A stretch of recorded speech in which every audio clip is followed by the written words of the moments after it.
classificação como terrorista, ela começou a ser usada pelas pessoas muito porque ela é fácil, é uma analogia fácil. É tipo, um terrorista é alguém claramente que eu tenho que combater de um jeito mais intenso. Então todo mundo entendeu.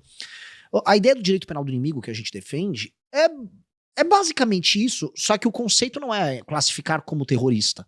É tanto a facção criminosa quanto um grupo terrorista serem qualificados como o inimigo, que é alguém onde o direito tem que atuar de maneira muito rápida e muito dura. Ou seja, essa pessoa dispõe de menos direitos e prerrogativas ao adotar ser parte de uma facção criminosa, de um grupo terrorista, de um grupo de extermínio. A classificação tem que ser muito precisa para você não começar a enquadrar adversários políticos dentro disso. Então tem que ser muito precisa, muito clara.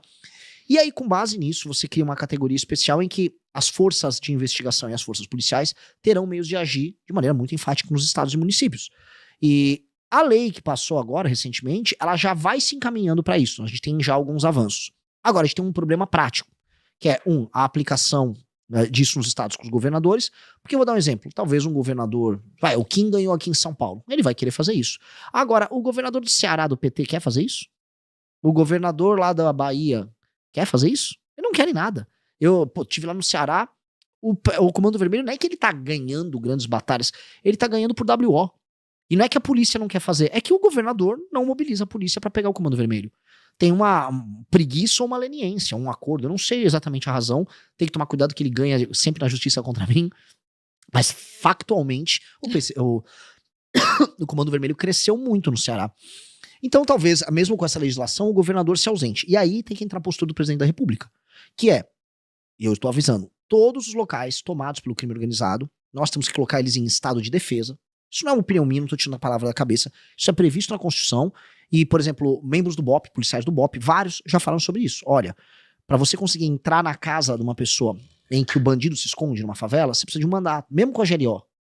E precisa fazer isso sem um mandado.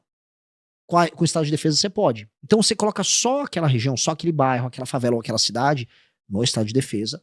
E aí você vai com as forças de polícia no estado, forças federais se necessário, e pega todo mundo que me casa e destrói, porque a gente tem que fazer uma limpa. É uma limpa geral mesmo, é prender e quem resistir, passar fogo, não tem muito o que fazer não.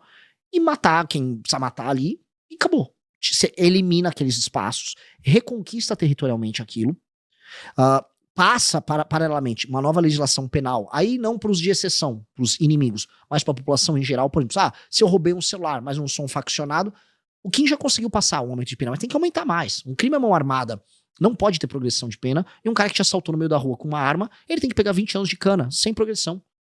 Imagina, as pessoas não dão valor do que um assalto à mão armada, aquela pessoa pode te matar. Você tá, naquele instante, com, vamos dizer, uma chave, morrer ou não morrer. Por causa de um celular, às vezes. Por causa de um celular. Óbvio que a pena contra esse cara tem que ser altíssima. E a gente não considera. Outros países no mundo olham a legislação e falam, mas que loucura. Pô, quer dizer, um assalto à mão armada, boa parte dos casos o policial leva ele pra uma delegacia, se ele não matou a pessoa, o cara vai solto. Menor de idade vai solto, volta a roubar no mesmo dia. Óbvio que isso tem que alterar. Aí a gente começa a mudar o que a gente chama de sistema de incentivo do crime. O criminoso começa a perceber que cometer qualquer crime, assim, é custoso. É muito custoso. E, paralelamente, a gente retomou as áreas. Com isso, nós temos que evitar que, mesmo com uma legislação pesada dessas, o crime surja novamente. Por quê? Nos Estados Unidos, há uma legislação muito dura para todos esses crimes. E existe crime, existe violência, existe cadeia cheia, porque existe uma coisa chamada homem burro.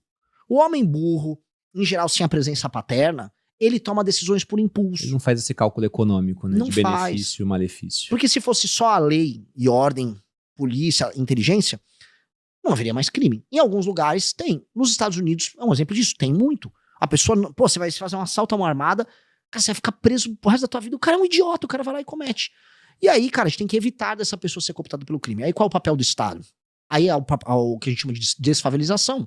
A gente tem que investir em infraestrutura, levar a escola, fazer o acompanhamento com o menino que vai entrar no crime. A gente sabe, tem literatura abundante sobre como é a cabeça do jovem que entra pro crime. Em geral, filho de uma mãe solteira, em geral com a pouca ou nenhuma presença paterna, em geral em lugares pobres, em geral com péssimo desempenho escolar. Você já sabe onde tá esses rapazes? Você consegue dar um acompanhamento psicológico, você consegue puxar ele pra si antes que o crime leve ele. Que é isso, ao retomar as regiões mais pobres do Brasil, que a gente precisa fazer. A gente precisa identificar esses meninos, ter um tratamento, ter um atendimento especial a esses meninos, para que esses meninos não sejam cooptados. E aí você faz o trabalho completo. Desfavelizei, tornei os bairros mais pobres em bairros bons, acabei com a favela, o menino, ele tem um acompanhamento para ele não ser cooptado, a taxa de crime cai, aí você começa a virar um país sério, que é o que a gente precisa ser. E pena de morte?